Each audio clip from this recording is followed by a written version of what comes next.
ভ্যানের সঙ্গে ঝুলন্ত অবস্থায় একটি দেহ, পাশে পড়ে আছে হাতে লেখা একটি চিঠি। সেখানে লেখা, আমার মৃত্যুর জন্য কেউ দায়ী নয়। রোববার সকালে পশ্চিমবঙ্গের বীরভূম জেলার রামপুরহাটে তৃণমূল কংগ্রেস কার্যালয় থেকে উদ্ধার করা হয় এই দেহ। মৃত ব্যক্তি তৃণমূল কংগ্রেসের প্রবীণ নেতা এবং পশ্চিমবঙ্গ বিধানসভার সাবেক ডেপুটি স্পিকার আশিস বন্দ্যোপাধ্যায়। তিনি রামপুরহাট আসন থেকে টানা 5 বার বিধায়ক নির্বাচিত হয়েছিলেন। মমতা বন্দ্যোপাধ্যায়ের মন্ত্রিসভায় কৃষি ও শিক্ষামন্ত্রীর দায়িত্ব পালন করেছেন। ফুডেলা একটি নাবিল পণ্য।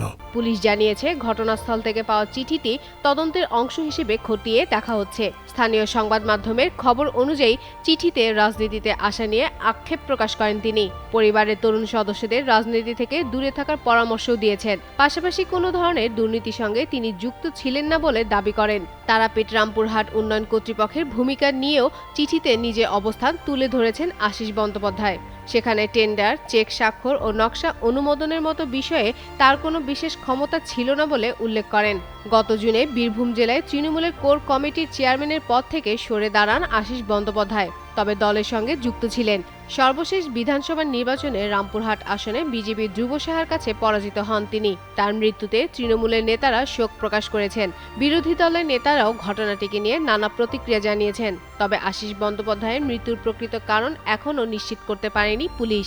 তদন্ত চলছে এবং ময়নাতদন্তের রিপোর্টের অপেক্ষায় রয়েছে বলে জানিয়েছে কর্তৃপক্ষ।